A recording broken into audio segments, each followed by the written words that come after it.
Welcome to Sam's Mission Testimonies, Connections, and a very warm welcome to Mark Lennox. Mark, you're very welcome.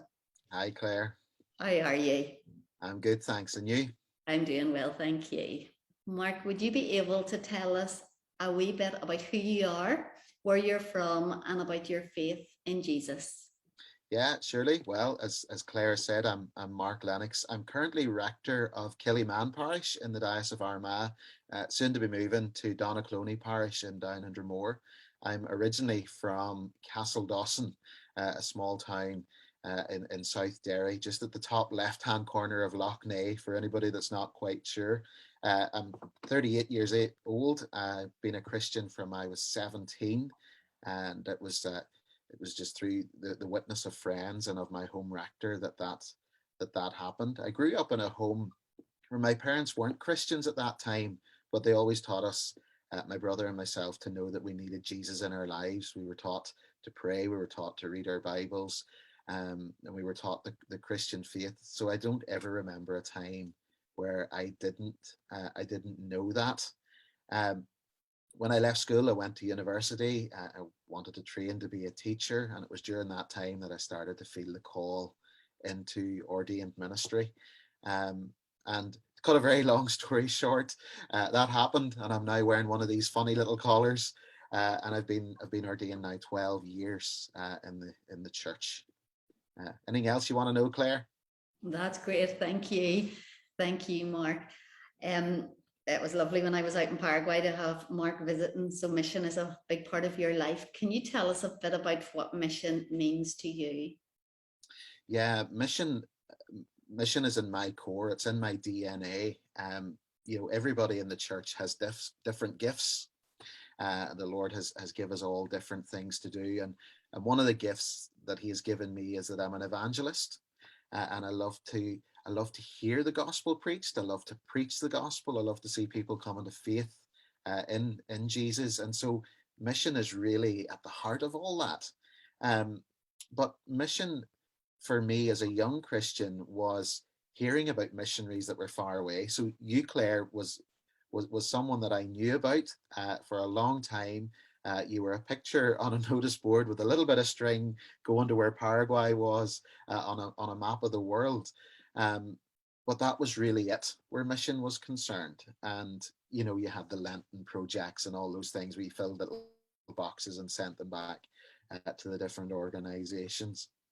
But it was after I was ordained that I started to get more interested in worldwide mission, and got a flavour for that in 2013, when I had an opportunity to go to Kenya with Bishop Ken, with Fanta, and a group of other clergy and lay folk from the Church of Ireland.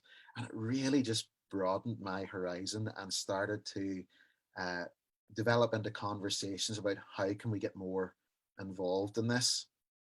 And it was Bishop Fanta suggested that I visit South America, and did, and got hooked, uh, just to see how God works in other places in the world and to be a part of that. And I remember the first mission trip I went on, going as part of a team thinking we're going to change the world, when actually it changed me, and probably had a bigger impact in my life than we had on the people that we visited. And I just love it. It's part of who I am, and it flows out of me.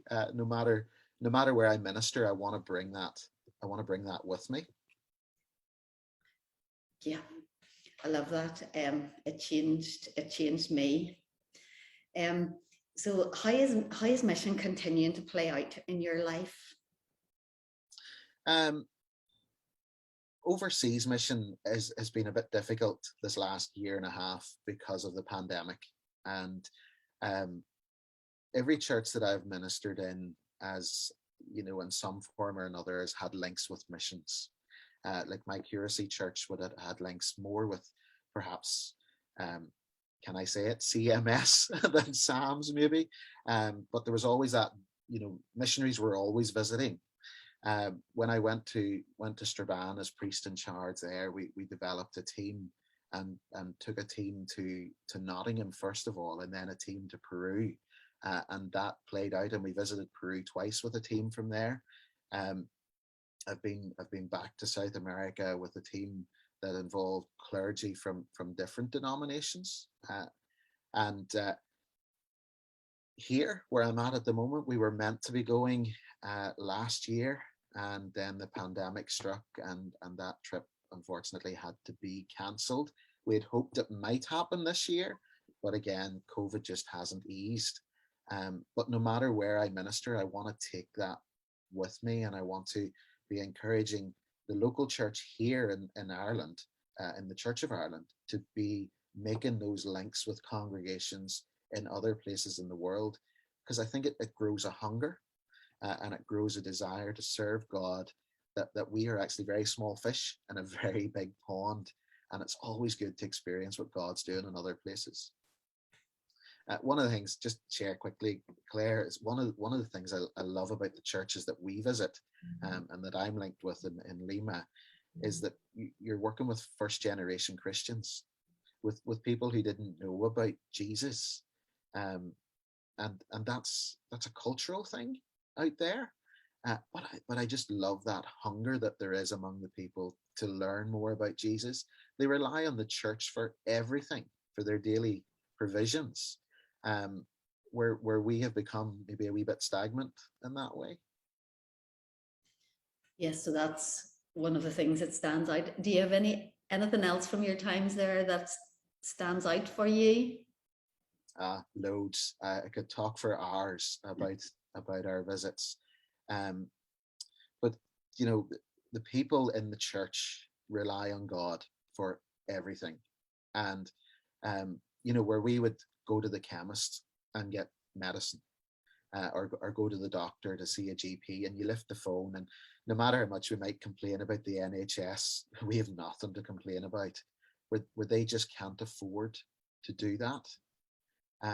They come to the church and ask people to pray for them, and we've seen the power of prayer and how that God touches lives, and they're more dependent on God. I think we can learn so much from the mission field, where we have stopped depending on God and depend on ourselves, and I just love it, and it humbles me every time I'm there.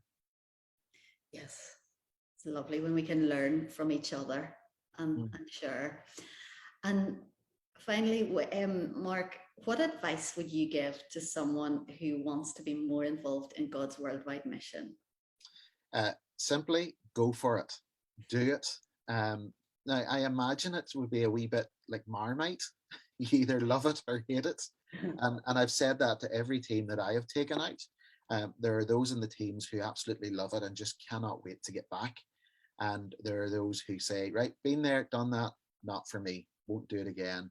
And that's fine, but try it. Get more involved through your local church. Talk to your minister, talk to your church leaders, find out more. Go onto the SAMS website, get as much information from Stephen, from Claire as you can. Pray for them, make links with missionaries and mission partners. And if teams, when they do go back again, if you can be part of one, be part of it. It is life-changing. As I've said, it's not for everybody. And even it's not for you, it will still change your life in some way or another. And it just gives you that broader perspective of God's vineyard. So do it. Just do it. Just do it. Would you say the same, Claire? I would. I definitely would. Yeah. Those are wise words, Mark, and it's been lovely to hear from you. You've given us a lot to think about. So thank you very much, and God bless. You too.